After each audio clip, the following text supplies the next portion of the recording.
ప్రముఖ నటుడు, కమెడియన్ అలీ మళ్లీ వైఎస్ఆర్ కాంగ్రెస్ పార్టీలో రీ ఎంట్రీ ఇవ్వనున్నారా? రాజకీయాల్లో క్రియాశీలకంగా వ్యవహరించనున్నారా అంటే అవుననే సమాధానమే వచ్చే ఫోటో ఇది.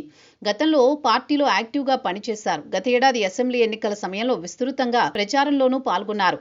మైనారిటీ ఓటు బ్యాంక్ అధికంగా ఉన్న నియోజకవర్గాల్లో పార్టీ అభ్యర్థుల గెలుపు కోసం ప్రయత్నాలు చేశారు. ఆ ఎన్నికల్లో వైసీపీ పరాజయాన్ని చవిచూడడంతో అలీ రాజకీయ ప్రస్థానానికి ఒక్కసారిగా ఫుల్ స్టాప్ పడింది. ఫలితాలు వెలువడిన అతి కొద్ది రోజుల్లోనే రాజకీయాలకు దూరమయ్యారు. వైసీపీ మాత్రమే కాకుండా ఏకంగా రాజకీయాలకే గుడ్ బై చెప్పారు. పూర్తి స్థాయిలో సినిమాలకే పరిమితమయ్యారు. ఆ తర్వాత ఎక్కడా కూడా రాజకీయ వేదికలపై కనిపించలేదు అలీ.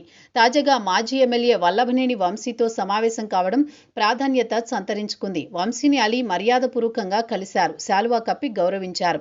దీనికి సంబంధించిన ఓ ఫోటో సోషల్ మీడియాలో వైరల్ అవుతోంది. వైఎస్ఆర్సీపీ గ్రూపుల్లో సర్క్యులేట్ అవుతోంది. మళ్లీ అలీ పార్టీలో యాక్టివ్ అవుతున్నారనే ప్రచారానికి తెర తీసినట్టయింది ఫోటో. ఈ భేటీకి రాజకీయంగా ఎటువంటి ప్రాధాన్యం లేదనే వాదనలున్నాయి.